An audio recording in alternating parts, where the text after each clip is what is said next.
Hello all, welcome to my channel AS cooking zone.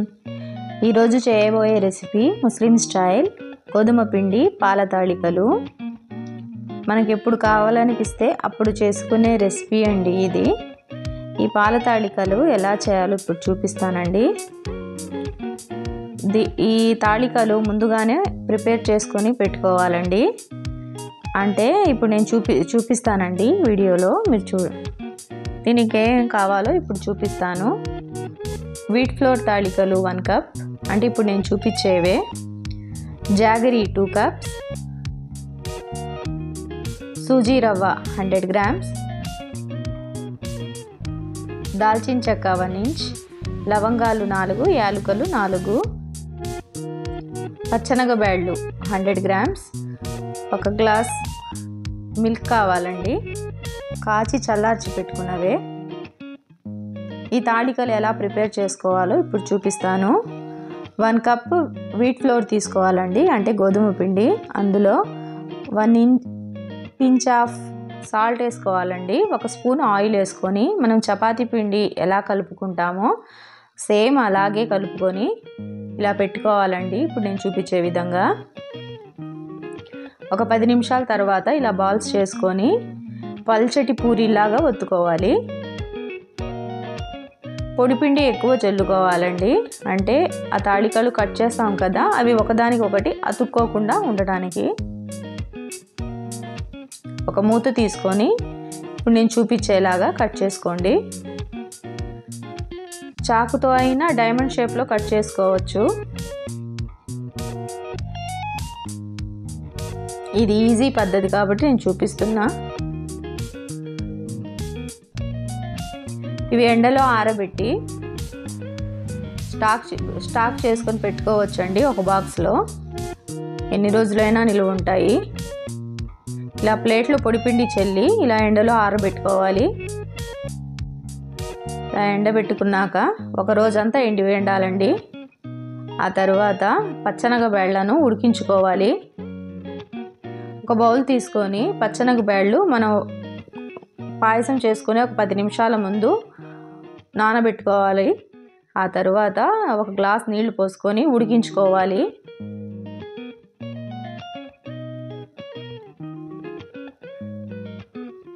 మరీ మెత్తగా అవసరం లేదండి, కొంచెం ఇలా మెత్తబడితే చాలు.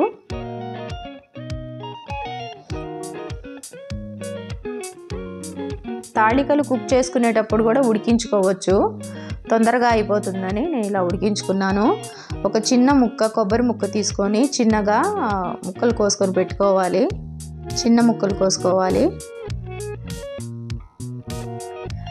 ఒక కడాయి తీసుకొని 2 టేబుల్ స్పూన్ల నెయ్యి వేసుకోవాలి. అది హీట్ అయిన తర్వాత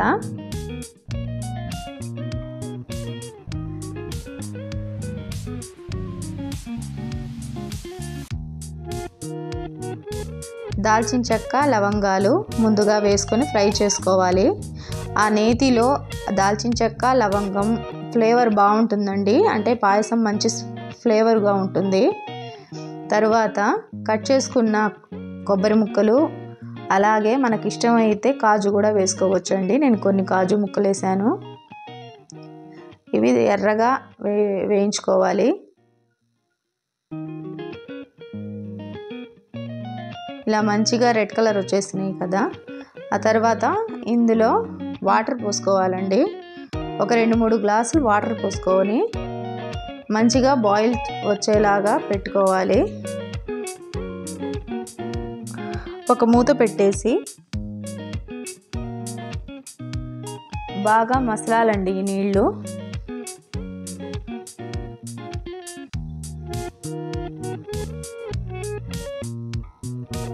ఒక 2-3 నిమిషాల తర్వాత చూస్తే ఇలా బాగా మసిలిపోతుంటాయి. ఇప్పుడు ఇందులోనే తాళికలను వేసేయాలి. ఈ తాళికలు బాయిల్ అవ్వటానికి కొంచెం టైం పడుతుందండి. పచ్చనగబేళ్ళు మనం ఇంతకుముందు ఉడికించుకున్నాం కదా, అలా అవసరం లేకపోతే ఇలాగైనా ఉడికించుకోవచ్చు, కొంచెం లేటుగా ఉడుకుతాయి. అందుకనే నేను తొందరగా బాయిల్ అయిపోవటానికి ఫస్టే బాయిల్ చేసుకున్నాను. నీళ్లు కొద్దిగా ఇంకిపోతాయండి ఉడికేలోపు. 1 గ్లాస్ నీళ్లు పోసుకోవచ్చు ఇప్పుడు. ఆ తర్వాత ఇందులోనే బెల్లం వేసుకోవాలి. ఈ బెల్లం కరిగితే చాలండి.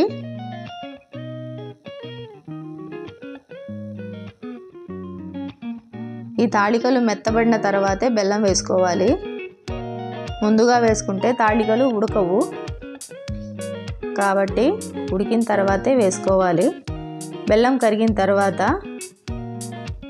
పచ్చరంగ బెల్లం వేసుకోవాలి, మనం ఉడికించి పెట్టుకున్నవి.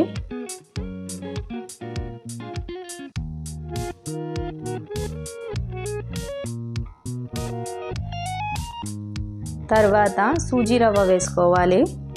ఈ సూజీ రవ్వ ఎందుకు వేసుకుంటామంటే పాయసం చిక్కగా రావటానికి, పల్చగా లేకుండా చిక్కబడటానికి వేసుకుంటామండి సూజీ రవ్వ. ఇది కూడా ఉడకాలి. కొద్దిగా వాటర్ వేసుకోవచ్చండి. అంటే మనకు తాళికలు ఉడికించుకునేటప్పుడు వాటర్ తగ్గుతాయి కదా, సూజీ రవ్వ వేసుకున్నాక కొద్దిగా వాటర్ వేసుకోవచ్చు. తర్వాత ఇలాచీ బాగా పొడి చేసుకుని వేసుకోవాలి.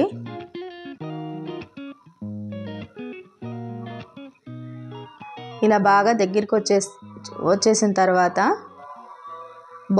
బుడకలు వచ్చేస్తున్నాయిగా.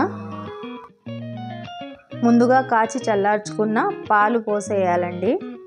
స్టవ్ ఆఫ్ చేసిన తర్వాతే పాలు పోయాలండి. ఇలా పాలు వేసుకున్న తర్వాత బాగా కలుపుకోవాలి. స్టవ్ ఆన్లో ఉన్నప్పుడు పాలు కలుపుకుంటే విరిగిపోతాయండి, పాలు బాగుండదు, పాయసం టేస్ట్గా ఉండదు. అందుకనే స్టవ్ ఆపుకొని పాలు కలుపుకోవాలి. ఎంతో టేస్టీగా ఉండే గోధుమ పిండి పాల తాళికలు రెడీ అండి. డిష్ అవుట్ చేసుకోవటమే. పెద్దలు చిన్నపిల్లలు ఎంతో ఇష్టంగా తినే రెసిపీ. ఈ రెసిపీ మీరు కూడా ఒకసారి ట్రై చేసి ఎలా వచ్చిందో కామెంట్ చేయండి. ఎంతో తొందరగా అయిపోయే గోధుమ పిండి పాల తాళికలు మీరు కూడా ఒకసారి ట్రై చేసి ఎలా వచ్చిందో ఒకసారి కామెంట్ బాక్స్లో చెప్పండి. ఈ వీడియో మీకు నచ్చినట్లయితే లైక్, షేర్, కమెంట్ చేయండి. నా ఈ ఛానల్ను సపోర్ట్ చేయడానికి సబ్స్క్రైబ్ బటన్ను క్లిక్ చేయండి. Thank you for watching.